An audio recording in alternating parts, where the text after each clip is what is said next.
Nobody tells you that inheriting a great name feels less like a gift and more like a verdict. You know that pressure. Maybe you felt it at a dinner table, in a classroom, or in a quiet moment when someone compared you. Not cruelly, just naturally, to someone who came before you. And somewhere in that comparison was an expectation so heavy, it didn't need to be spoken out loud. I grew up carrying that.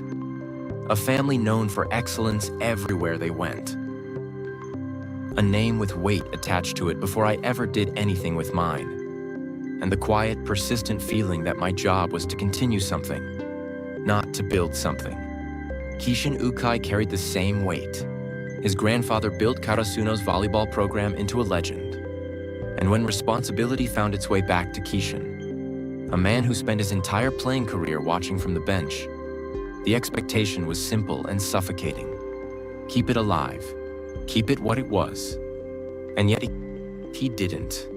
And what that decision cost him and what it built is something nobody who has ever lived under a great name should go without understanding. I was capable of the path they predicted for me. And somehow that made it harder to leave.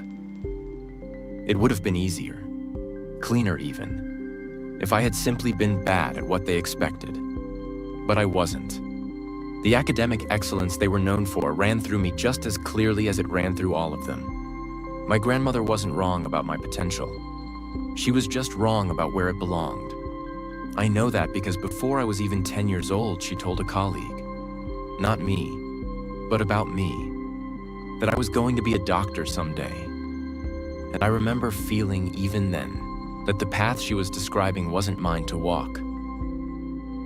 And that made the decision harder. Because walking away from something you're genuinely good at, something your entire family built their identity around, doesn't feel like courage in the moment. It feels like waste. It feels like ingratitude. It feels like you're dismantling something that took generations to build, just because you wanted something different. Keishin felt that same weight the moment he accepted the whistle. He knew what Karasuno was. He knew what his grandfather meant to that gym, to those players, to that town, and he stepped in anyway.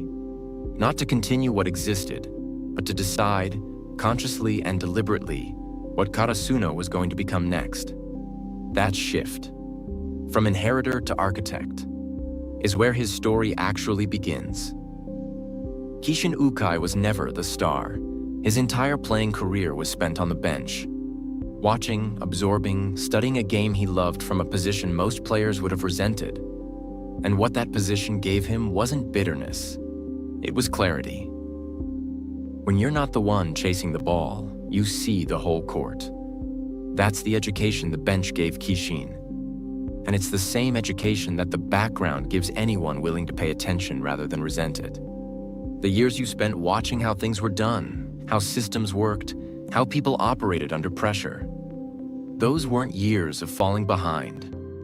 They were an apprenticeship in seeing what the people at the center never could. But clarity alone doesn't build anything. At some point, Keishin had to make a decision. And the decision wasn't simply whether to coach. It was whether to walk away from the safety of the Sakanoshita shop. A space where he was the sole authority, where nothing was at stake beyond his own comfort. And enter a gym full of kids carrying the weight of a legacy he himself had grown up beneath. The comfortable life asked nothing of him. The gym asked everything. He chose the gym, and that choice. To enter a mess he didn't create, to carry a weight he didn't have to pick up, was the moment Keishin stopped being Ikkei Ukai's grandson and started becoming Karasuno's coach. And once he was inside that gym, the real test began. Because Karasuno wasn't just a team that needed coaching. It was a system built by a legend, his grandfather's system, that the modern game was quietly dismantling.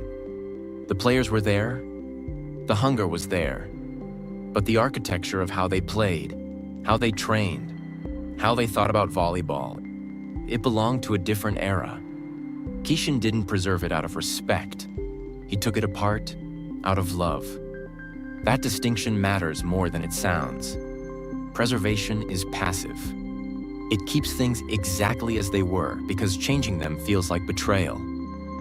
What Keishin practiced was something harder, adaptive respect. He understood that the most disloyal thing he could do to his grandfather's legacy was to watch it fail while keeping it unchanged.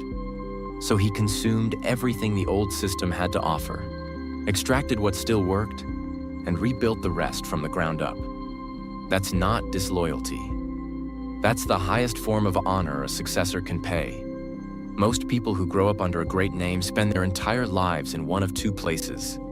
Either they exhaust themselves trying to replicate what came before them, measuring every move against a standard they didn't set, or they abandon the legacy entirely. Convinced that the only way to be their own person is to reject everything that preceded them, Keishin found the third option, and it took everything he had to stand in it. He didn't replicate Ikkei. He didn't abandon him either. He did something that required more courage than both. He looked at everything his grandfather built, took only what the present could use, and rebuilt the rest on his own terms. Not as a copy. Not as a rebellion. As an evolution. One example of this was the setter dilemma. Sugawara had more playing history and chemistry with the team, but Kageyama had that raw talent to overcome all those things in no time. And let's be real here for a moment. Even if Sugawara didn't approach Keishin, he would have still chosen Kageyama as his starting setter. Another example is believing in the strength of the freak duo right after he saw them play. A player with such height like Hinata could never be placed in the middle blocker position traditionally, but that was where Keishin figured he would shine best.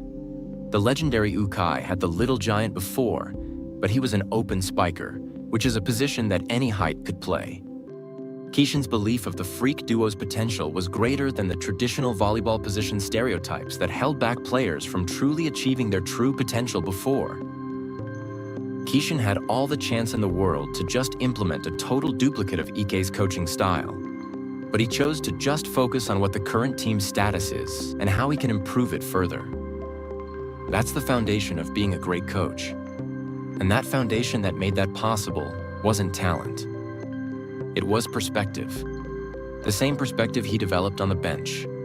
Watching, studying, understanding the game at a level the stars never had to. His years in the background weren't a consolation prize. They were the exact qualifications the job required. This is the lesson that belongs to anyone who has ever felt like a placeholder in a story that started before them. You were never meant to be a replica of whoever came before you. The weight you carry isn't a sentence. It's raw material. And the skills, the observations, the quiet education you accumulated while watching from the outside. That is precisely what makes you the only person qualified to build what comes next.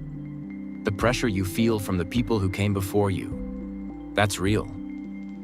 But their ways were never the destination. They were the training. And what you choose to build with that training, in your own way, on your own terms, that is where your own excellence emerges.